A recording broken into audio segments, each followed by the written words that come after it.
Good day, criminology warriors. So today we were going to discuss some theories under the social process. It is one of the subfields of sociological theories. So we have already learned some theories, and here is just a continuation to that. So the first is the general strain theory.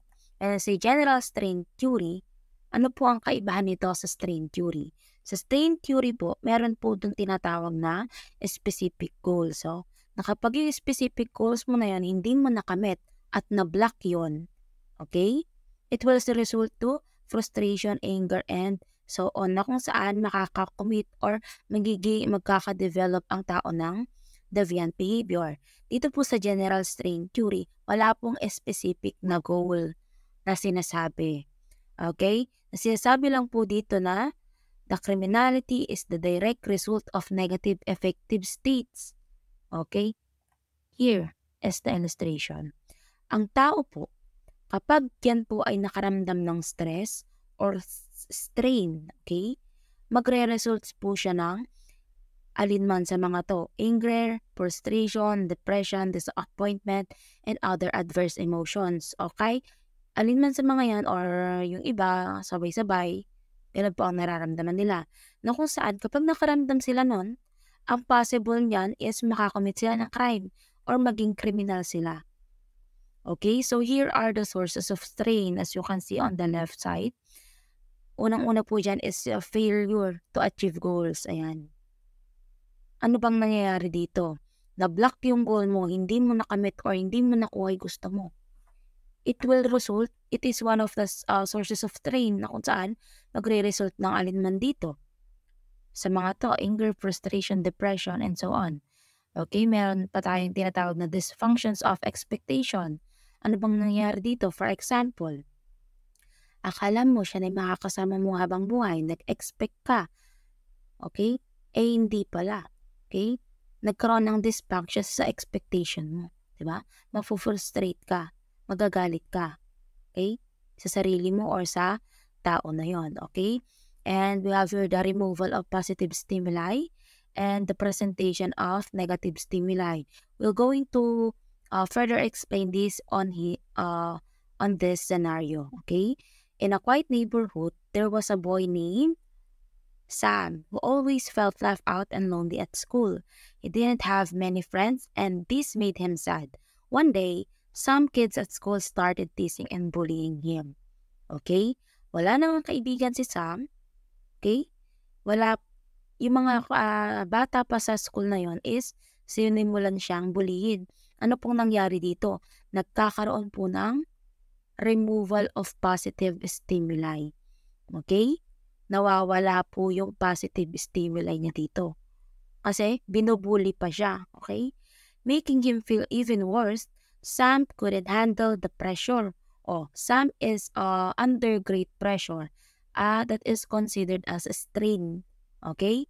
And it made him really angry and upset. Angry and upset.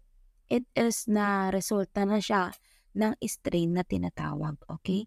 So to cope up with these feelings, he started skipping school and hanging out with the wrong crowd. Okay? Ito na po yung presentation of negative stimuli. Na kung saan tumataliwas na yung pag-uugali niya or pag-iisip niya sa kung ano man ang tama.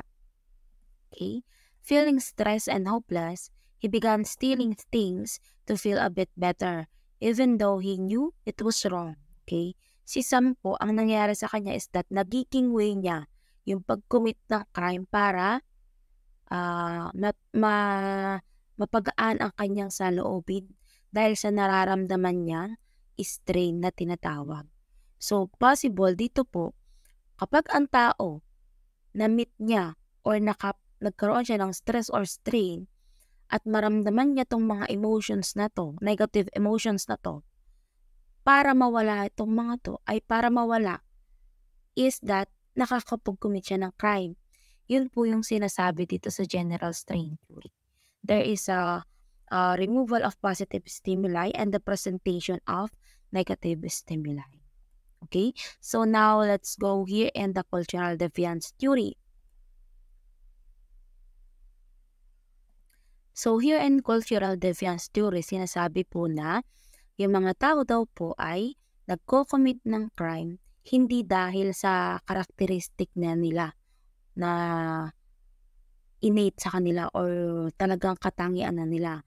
But dahil sila daw po ay naiimpluwensyahan ng, ayan, lugar kung saan sila nakatira, yung mga taong nakapaligid sa kanila, at yung socio-economic condition doon sa environment na nandun. Okay? So those three elements come together to form a unique subculture, influencing the individual and their chances to turn to crimes. Ganun po ang nangyayari dyan. So here in the scenario, in a lively town, there was a group of young people who loved dancing to a different beat. They wore colorful clothes, had bright hair, and loved creating new art. Even though the older people in the town didn't understand their style, these young folks felt proud of their unique way of living. They didn't follow the usual rules. Instead, they made their own, celebrating creativity and self-expression. This made them stand out and sometimes be seen as different or even strange by the rest of the town. The way they dress, they talk, okay, and they the and live was their form of cultural deviance, showing how different groups can create their own way of life outside of what is considered normal in society. So, ayan. In the simplest manner, ang nangyari dito is that kung hindi sila makakonform doon sa gusto ng karamihan or considered norms ng karamihan, ang nangyayari is that sila ay gumagawa ng way para sila ay mas makita. Makita kasi hindi sanay yung mga matatanda, 'di ba? Mga oldies kasi, hindi sila sanay na ganun yung behavior ng mga kabataan. So here, sa isang community, kapag may grupo doon na hindi kayang mag-conform or sumunod sa rules, gagawa sila ngayon ng panibagong rules nila na kung saan yung tingin naman ng karamihan ay pagsaway or nagiging deviant ang kanilang way. Kaya po parang sila ay may possibility na mag-commit ng crimes. So that is the cultural deviance theory. Okay?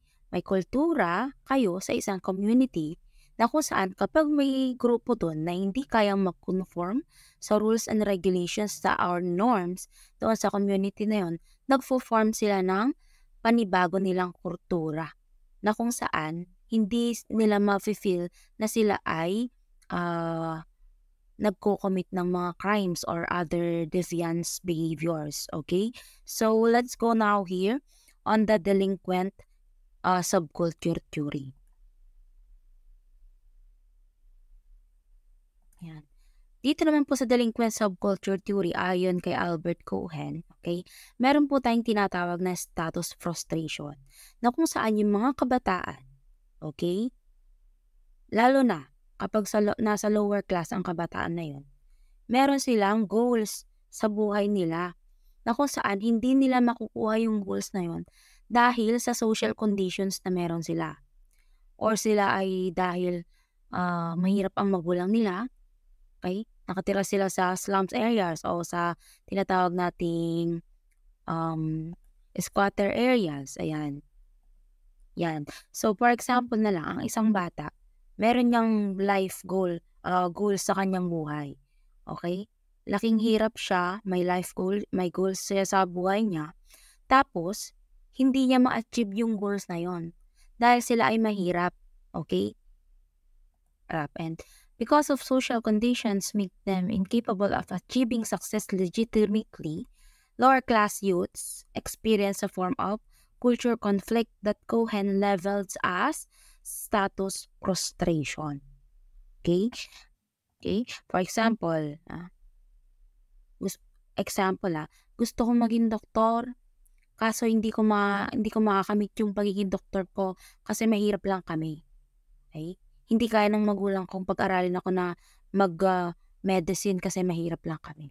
Okay, nagkakaroon ng status frustration na kung saan hindi niya ma-achieve yung pagiging doktor niya eh. Anong gagawin niya na? Hindi siya magtutuloy mag-aral, magiging delinquent siya. Okay? Magre-rebelde siya. Na kung saan kapag nagrebelde ang isang bata, possibility na makapag-commit siya ng crime. Okay? So here, meron tayong scenario pa. In a big city, there were some young kids who didn't have many opportunities or good role models around them. They lived in neighborhoods where there was a lot of crime and poverty. Instead of looking up for teachers or other positive figures, they admired older kids who were involved in gangs and illegal activities. These older kids seemed powerful and in control, so the younger ones wanted to be like them. They start skipping school, hanging out on the streets, and getting involved in the petty crimes. Okay? They believed that being tough and breaking the rules was the way to gain respect and survive in their tough neighborhoods. This way of thinking and behaving, learned from their old peers, is an example of the delinquent subculture theory. Okay? Where young people adopt the values and behaviors of criminal world around them. Okay?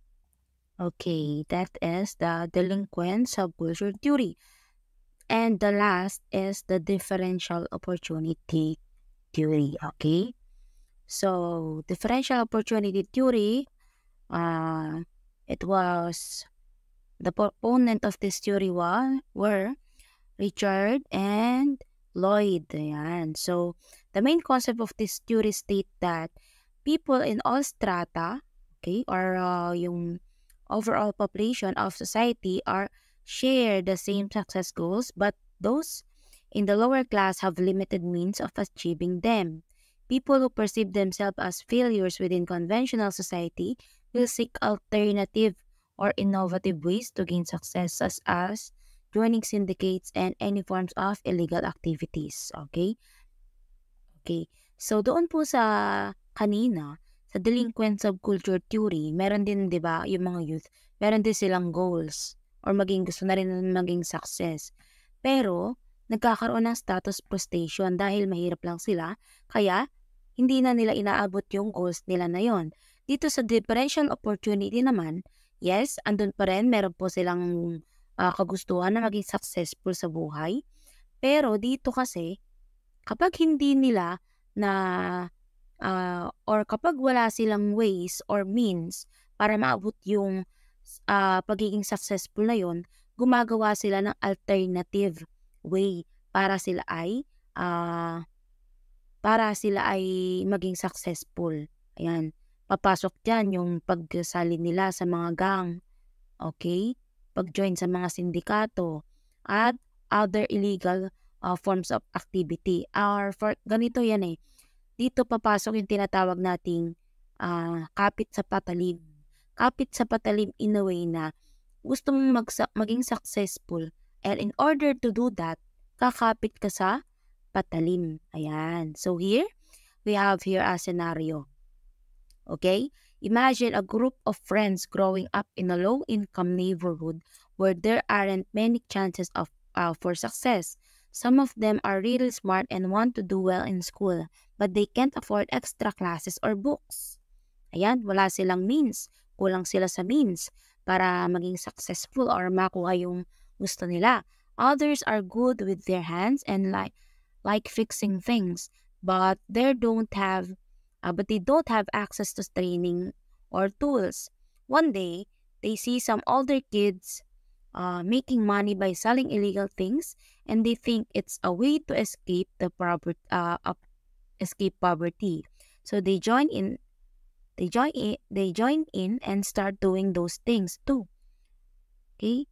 Nakita nila na sila pala nagiging mayaman din kasi gumagawa sila or nagbebenta sila ng illegal drugs.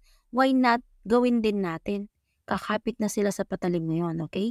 This is like the differential opportunity theory where people in tough situations might turn to legal or illegal activities based on the opportunities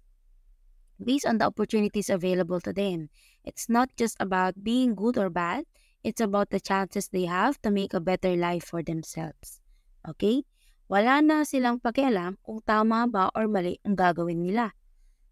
Ang mahalaga lang is that makakuha sila ng other means para maging successful or kumita sila ng pera. Okay? It is about the chances they have to make a better life for themselves. Yan, kumakapit sila sa patalim. So, I hope that you have understand our discussion and thank you for listening. Good luck, warriors!